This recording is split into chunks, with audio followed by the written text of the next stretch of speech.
One of my favourite headlines from your site, which only came out a couple of years ago, actually. Iron Age Bridget's tucked into wine. Do you remember this? Yeah, yes, I do. Yes, I do. What's it really interesting? Having said that, the Rodriguez don't seem to have gone on to adopted much of Roman culture.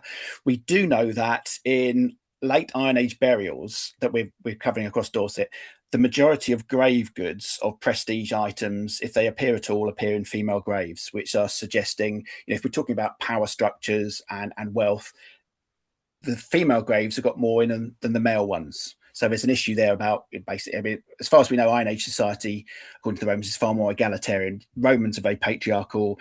The Iron Age Britons seem to be far more equal and egalitarian, which is great. Within the female burials, there seems to be a sense of what we call matrifocal, in that the burials say have got these grave goods with them.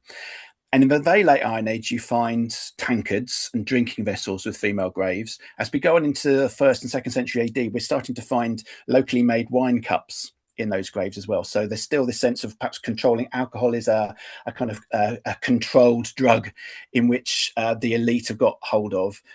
But again, it seems to be occurring a lot in female graves. And the Sun and other papers picked up on this as kind of Iron Age Bridget Jones. And that was the story. And then there were pictures taken from Bridget Jones, the movie, and then there was Our Site. And that went off on one. And it suddenly became an incredibly sexist story that went off into the stratosphere. And again, sort of, you hold your head in your hands and think, well, we haven't said that. We can be quite clear with our press release and interviews. This is something that they've said, and whether people believe that, who knows? But they come to the story, and if they're really interested, they can come to the primary sources and find out what we have said. And nowhere, anywhere, we described Iron Age society as sort of prehistoric Bridget Jones. Yeah, I think the BBC said something a bit more grave reveals Roman influence on drinking habits, which is probably a little bit Yes, more. yeah, and you can see that that's more accurate, but arguably that's possibly less interesting as a headline. That's Yeah, not going to grab people's attention. yeah. Whereas, yeah, the link to a figure in popular modern culture did. Yeah, absolutely. Might seem like an obvious question to you, but why is it important for archaeologists to communicate these stories to the public? I think essentially we're doing a public service here, and as people are interested in their heritage and their past, and as archaeologists, it's right we've got to get the story right. A lot of sites are paid for as part of sort of environmental assessment, so these are big projects, but increasingly it's difficult for people to get involved in archaeological digs. In the 60s and 70s, you could just turn up to a site with a shovel and take part. It's far more difficult to do that these days. Archaeology is a profession, and it's covered by a whole series of health and safety regulations and that other sort of stuff. But I think if we've still got a duty to get the story out there, we can't keep the information to ourselves, because that's completely wrong.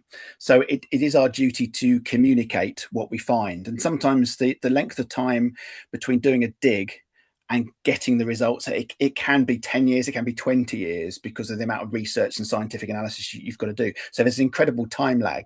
So the media serves a great purpose in there, in getting those stories out, and TV programs and the internet, and fantastic. And there is a genuine interest out there, absolutely, and that's fantastic. But we're all excited as archaeologists.